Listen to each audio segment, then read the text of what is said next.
Hello दोस्तों, हमारी आज की कहानी की लेखिका हैं पूनम अहमद। चलिए दोस्तों, कहानी शुरू करते हैं। क्या सोच रही हो मम्मी? नौशीन ने एक ठंडी सांस लेकर कहा। सोचने को तो अब बहुत कुछ है बेटा। तुमने तो बहुत गलत जगह दिल लगा लिया।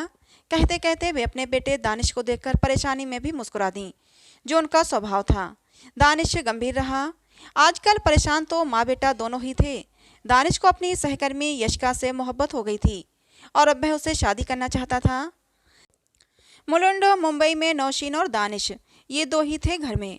नौशीन के पति अब इस दुनिया में नहीं थे। नौशीन ने अपने बेटे की बहुत अच्छी परवरिश अकेले ही की थी। वे खुद भी एक अच्छी कंपनी में कार्यरत थीं। माँ बेटा बिल्कुल दोस्तों की तरह थे। दानिश ने जब पहली बार यशिका से उन्हें मिलवाया, वे उससे मिलकर खुश ही हुई थीं। वैसे भी आजकल माएँ बच्चों की पसंद में अपनी सहमति खुशी खुशी दे देती हैं। और नौशीन तो महानगर में ही पली बड़ी खुली सोच वाली महिला थीं। उनका मायका ससुराल सब मुंबई में ही थे, पर नौशीन उन सबकी पुरातनपंथी सोच से अलग थलग रहने में ही सुकून पाती। आज शनिवार था। नौशीन और दानिश की ऑफिस की छुट्टी थी। शाम के 5 बजे थे। डोरबेल हुई तो नौशीन ने दानिश से कहा, जाओ दरवाज़ा तुम ही खोलो, तुम्हारे लिए ही कोई आया होगा। ये माँ बेटे का खेल था कि दोनों कोशिश करते कि दरवाज़ा उसे न खोलना पड़े। सब्जी दूध वाला आता तो दानिश हंसता, जाओ आपके लिए ही कोई आया है। ये यशिका के आने का ही टाइम था, दोनों जानते थे। वे अक्सर शनिवार की शाम को आती थी। कभी तीनों डिनर पर निकल जाते और कभी मूवी देखने चले जाते। कभी घर पर ही तीनों अच्छा हंसी मजाक का टाइम पास करते। देखने में एकदम परफेक्ट फैमिली पिक्चर लगती। पर अभी कहाँ। अभी तो इस मोहब्बत के सामने जाति की दीवार ऐसे खड़ी थी, जिसे हटाने के लिए रोज नए मंसूबे बनते, धराशायी होते। दरवाजे पर यशिका ही थी। आते ही उसने हाथ सैनिटाइज किए, अपना बैग एक तरफ पटका, नौशीन के गले मिली और दानिश को हाय कहते हुए नौशीन के पास बैठ गई। पहले आम हालचाल हुए, फिर यशिका ने जो से पूछा, आंटी आज तो बड़ी मुश्किल से घर से निकली। पापा पता नहीं क्यों आज फ्री थे।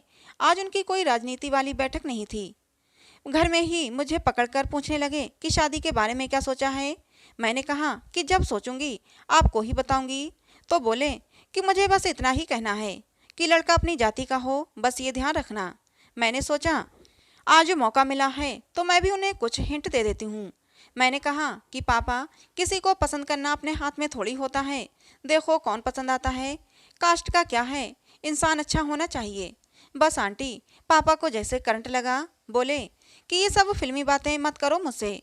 जाति बिरादरी से बाहर किसी को पसंद करने की सोचना भी मत।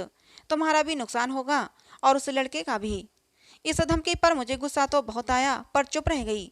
और मेरी मम्मी, क्या कहूँ उन्हें, पापा की हर गलत बात को चुपचाप सहती हैं। कभी उन्हें किसी भी गलत बात का विरोध करते नहीं देखा। और घरों में माएँ कम से कम अपने बच्चों के लिए तो खड़ी हो जाती हैं, और मेरे घर में तो मेरी मम्मी ने मुझसे ही इस बात पर आंखें दिखाईं। आंटी अब आप ही कुछ करो। नौशीन हंस पड़ी। वह, इश्क तुम लोग फरमाओ, समाधान मैं ढूंढूं, तुम्हारे नेता कट्टर पापा से मैं निपटूं। दानिश ने कहा, माँ हो मेरी, कुछ तो आपको ही करना पड़ेगा। हमें नहीं पता, पर आप ही देखो। मम्मी कैसे क्या करना है। यशिका के पापा तो ये विवाह हरगिज न होने देंगे। लोकल न्यूज़पेपर में उनकी गतिविधियां नौशीन अच्छी तरह पढ़ चुकी थीं, पर कुछ तो करना पड़ेगा। उन्होंने बैठे बैठे बहुत सोचा कि वे कैसे उन्हें विवाह के लिए मना सकती हैं। वे बहुत सुंदर, स्मार्ट और होशियार थीं। इस समस्या को सुलझाने का समाधान उन्हें जब वो सूझा तो मन ही मन खुद को शाबाशी दे बैठीं। ख्याल ही ऐसा आया था कि उन्हें अपने आइडिया पर रोमांच भी हुआ और हंसी भी आई। नौशीन लिविंग रूम में आई। बच्चों को अपने आइडिया के बारे में अभी नहीं बताना चाहती थीं। धीरे धीरे आराम से हर कदम सोचकर आगे बढ़ाना चाहती थीं। दोनों टीवी पर कोई शो देख रहे थे।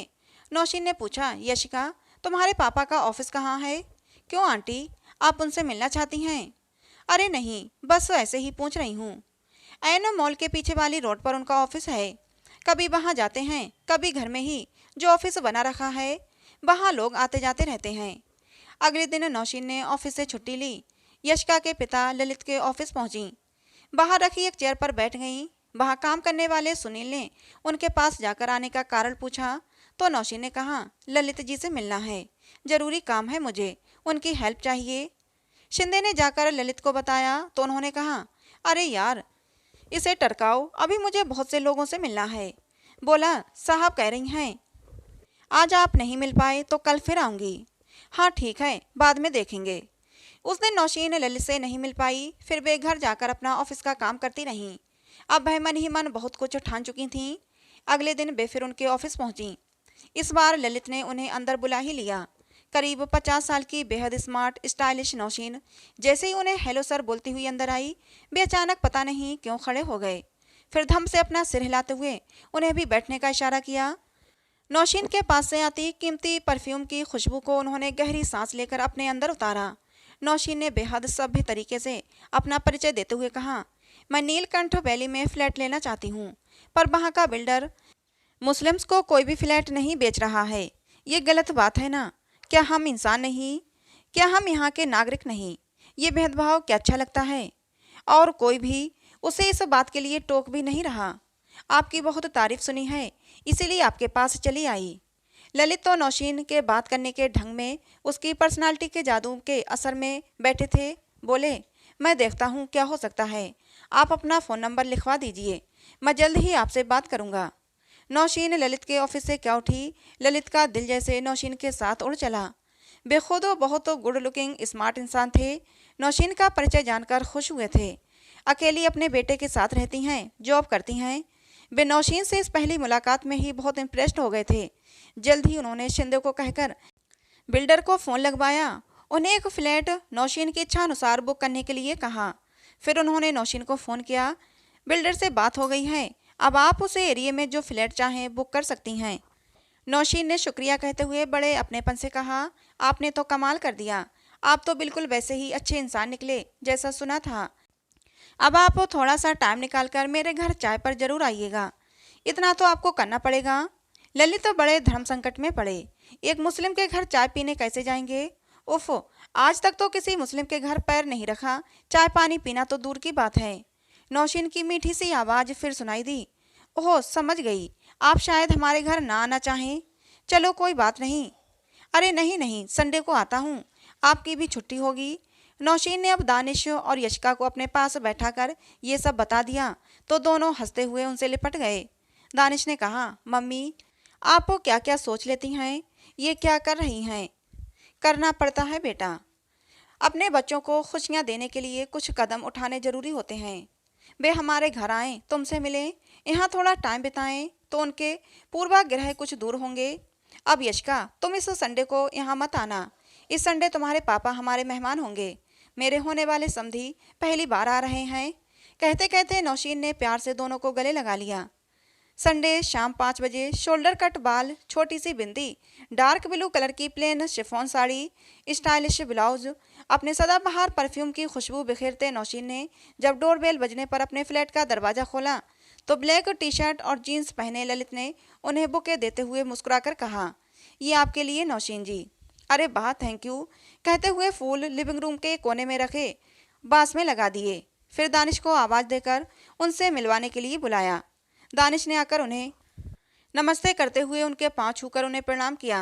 ललित तो जैसे मंत्रमुग्ध से सुंदर से सोफे पर बैठकर लिविंग रूम का इंटीरियर देखते हुए मन ही मन तारीफ कर रहे थे। नौशीन ने वहीं बैठते हुए कहा, आपका आना बहुत अच्छा लगा मुझे तो लग ही नहीं रहा था कि आप हमारे घर आएंगे। अरे क्यों नहीं लग रहा था? नौशीन ने जरा उदास होते हुए कहा, कई कारण हैं। आप तो सब जानते ही हैं कि आजकल क्या माहौल है, क्या ही कहा जाए। वह तो आप जैसी खुली सोच वाले लोग कभी मिल जाएं तो मिलकर खुशी होती है। बस हमारा देश समाज आप जैसों की दरियादिली पर ही तो चल रहा है। ललित जानते थे कि नौशीन जैसा कह रही है वैसा बिल्कुल नहीं है। वे भी वैसे ही हैं जैसों के कारण नफरतें बढ़ती जा रही हैं। पर क्या कहते, सामने बैठी महिला और उसके बेटे की सभ्यता ने मन मोह लिया था। नौशीन ने कहा, दानिश आप लोग बातें करो, मैं चाय लाती हूँ। जब तक नौशीन किचन में रही, दानिश से हुई बातों ने ललित का मन खुश कर दिया। इतना विचारवान लड़का, इतने मैनर्स, इतनी नॉलेज। यशिका उनकी इकलौती संतान थी, कोई बेटा नहीं था उनके। दानिश से बातें करते हुए उन्हें लगा कि जैसे एक जमाना हो गया है उन्हें ऐसे किसी लड़के से बातें किए। नौशीन ट्रे लेकर आई तो दानिश ने उनके हाथ से आदतन ट्रे ले ली और ललित को स्नैक्स की प्लेट खुद अपने हाथों से लगाकर हंसते हुए बोला, अंकल मम्मी के हाथ के पनीर के पकौड़े खाकर देखिए, और ये खीर मम्मी ने आज आपके लिए ही बनाई है, और ये कुकीज़ मैंने बेक किए हैं सच। अरे पनीर के पकौड़े और खीर तो मुझे बहुत पसंद है। और दानिश, तुमने कुकीज़ बनाए हैं। तुम कुकिंग जानते हो क्या? हाँ अंकल, मम्मी कहती हैं कि ये सब काम सबको आने चाहिए। जब भी फ्री होता हूँ मम्मी को कुछ बनाकर खिलाता हूँ। ललित को लग रहा था कि इस माँ बेटे की इतनी सुंदर दुनिया में वे कैसे आ बैठे हैं। उन्होंने बड़े स्वाद ले लेकर नाश्ता किया, बहुत तारीफ की। वे कहाँ जानते थे कि यशिका ने बताया था कि पापा को खुश करना हो तो पनीर के पकौड़े और खीर खिला दो। बस पापा को लाइफ में यही दो चीज़ें सबसे प्यारी हैं। वे सब इस बात पर बहुत हंसे थे। और कुकीज़ तो वो खुद सुबह बनाकर गई थी, जिन्हें खाकर ललित के मुंह से निकल ही गया, मेरी बेटी भी ऐसे ही कुकीज़ बनाती है। थोड़ी देर बाद भिजाने के लिए खड़े हुए तो दानिश ने कहा, अंकल मैं आपको छोड़ आऊं? नहीं बेटा, नीचे ड्राइवर है और शिंदे भी है। आइए हमारा छोटा सा घर तो देख लीजिए। कहते कहते नौशीन उन्हें अपना 2 कमरों का फ्लैट दिखाने लगी तो ललित को याद आया, अरे आपका घर तो बहुत सुंदर है, फिर भी नया खरीदना चाहती हैं? हाँ, एक फ्लैट लेकर इन्वेस्ट करना चाहती थी। आराम से आपका काम हो जाएगा, चिंता मत करना, मैं देख लूँगा, रेट भी सही लगवा दूंगा। ललित का बस नहीं चल रहा था कि नौशीन के लिए क्या ना कर दें।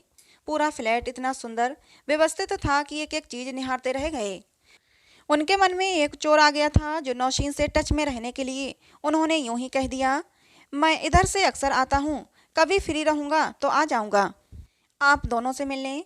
आप दोनों से मिलकर मुझे बहुत अच्छा लगा। चले गए नौशीन को दिल में समाए। वे चरित्रहीन इंसान नहीं थे, पर थे तो पुरुष ही ना। नौशीन का साथ उन्हें बहुत भला लगा था।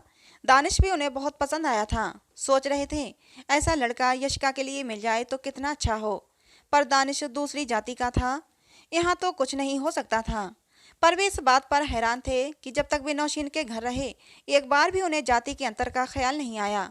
कुछ दिन और बीते। एक बार नौशीन ने आम हालचाल के लिए उन्हें फ़ोन किया। उन्होंने भी नौशीन से कई बार फ़ोन पर हालचाल ले लिए थे। नौशीन दानिश और यशिका के साथ इस प्रोजेक्ट पर बात करते हुए खूब हंसती थीं। तीनों को इस बात में मज़ा आ रहा था। एक दिन यशिका ने अपने मम्मी पापा के साथ डिनर करते हुए जानबूझकर बात छेड़ी, पापा आप सचमुच आजकल के ज़माने में भी जाति बिरादरी के बाहर मेरी शादी नहीं करेंगे? अगर मुझे किसी और जाति का लड़का अच्छा लगा, पसंद आ जाए तो फिर क्या होगा? धर्म और जाति के दलदल में फंसा मन भला इतनी आसानी से कैसे ये बात चुपचाप सुन लेता? थोड़ा गुस्से से ललित की आवाज़ जरा तेज हुई, हमने तुम्हें हमेशा सारी छूट दी है, किसी चीज़ के लिए कभी टोका नहीं। बस शादी तुम्हारी हम ही करेंगे। हम अपनी बिरादरी में लड़का ढूंढ रहे हैं। यशिका ने माँ को देखा।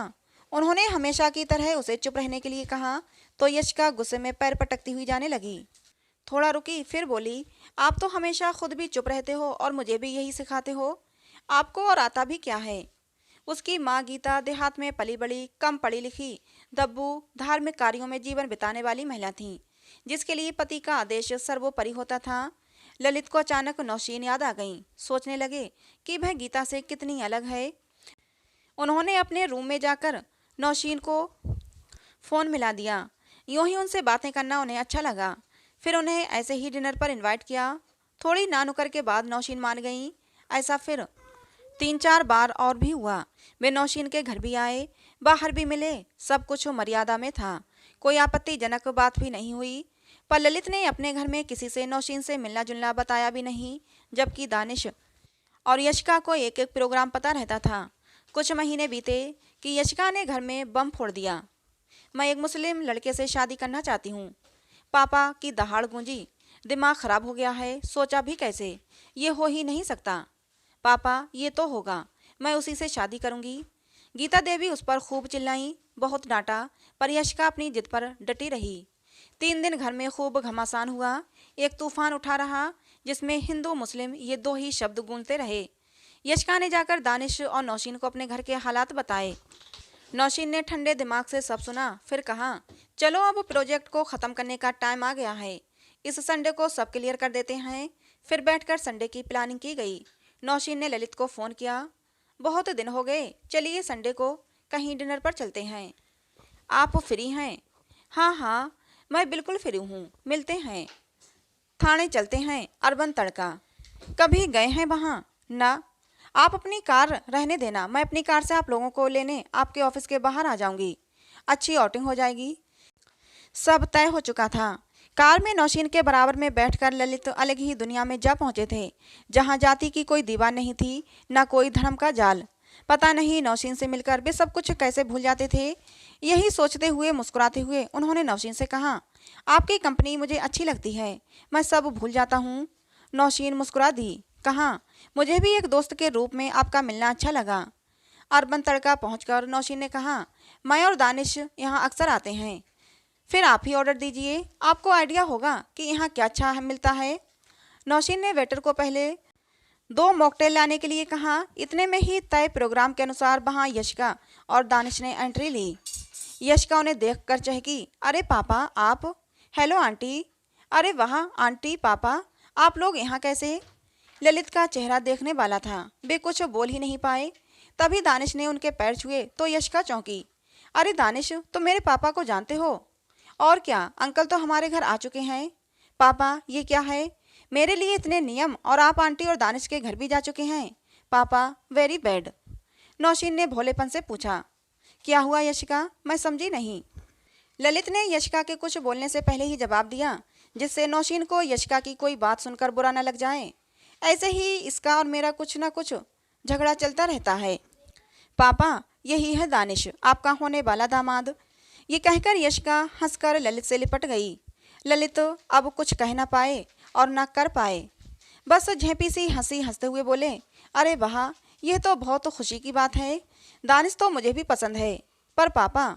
ललित ने बेटी को आंखों से चुप रहने का इशारा किया तो नौशीन और दानिश ने अपनी हंसी मुश्किल से रोकी। नौशीन ने बहुत प्यार से पूछा, ललित जी, फिर ये रिश्ता आपको मंजूर है। मुझे तो बहुत ही खुशी होगी कि आपकी बेटी हमारे घर आए। हाँ हाँ बिल्कुल मंजूर है। चलो फिर आज सेलिब्रेट करते हैं। अब तुम अपने मम्मी और पापा के साथ हमारे घर जल्द ही आओ, बहुत कुछ करना है।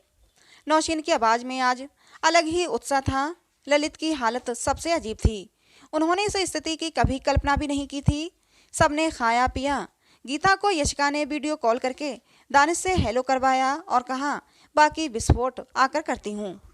सब हंसने लगे। लौटते समय सब कार में साथ ही बैठे। अब दानिश कार चला रहा था। उसकी बगल वाली सीट पर नौशीन बैठी थी। पीछे बैठे बैठे ललित अभी भी चोर नज़रों से नौशीन को देख रहे थे। यशिका दानिश को निहार रही थी। नौशीन राहत की सांस ले रही थी। तभी मोबाइल पर पीछे बैठी यशिका ने मैसेज किया, थैंक यू आंटी, आपने हमारे लिए बहुत कुछ किया। करना पड़ता है, उसने रिप्लाई किया।